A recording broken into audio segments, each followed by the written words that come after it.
Olivia Davidson Hall, the newly renovated Olivia Davidson Hall.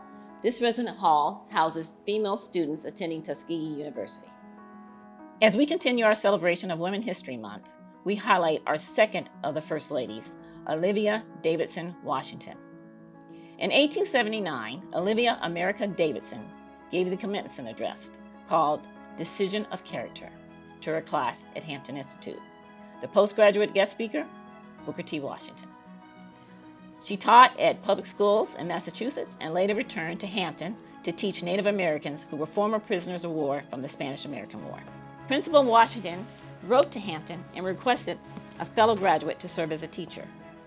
In 1881, Olivia Davidson would be the first member of his staff and was vital in continuing the building of the new Tuskegee Normal School for colored teachers. In 1883, as assistant principal, Olivia Davidson's vast experience in education helped to develop the school in its formative years.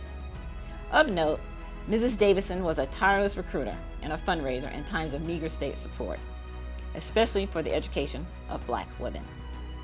She is credited by Principal Washington as a key member of his staff who had introduced him to Northern philanthropists and wealthy family foundations that would sustain the school in its early years. The significant talents of Mrs. Washington were on display as she addressed the Alabama State Teachers Association in Selma, Alabama.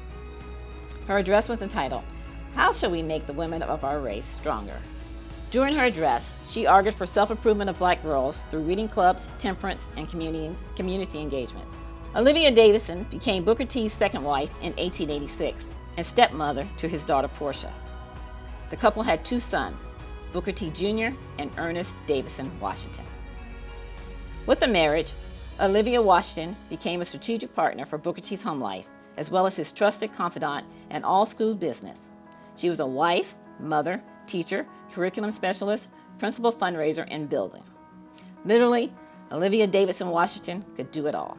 Tragically, Olivia Davidson Washington passed away as a result of poor health from previous tuberculosis and exposure after a house fire in February 1889. She passed away 3 months later. Olivia Davidson Washington is buried in the Tuskegee Cemetery and forever memorialized at Tuskegee. We honor the philanthropic spirit, perseverance, tremendous hard work, and tenacity of our second First Lady, Olivia Davidson Washington.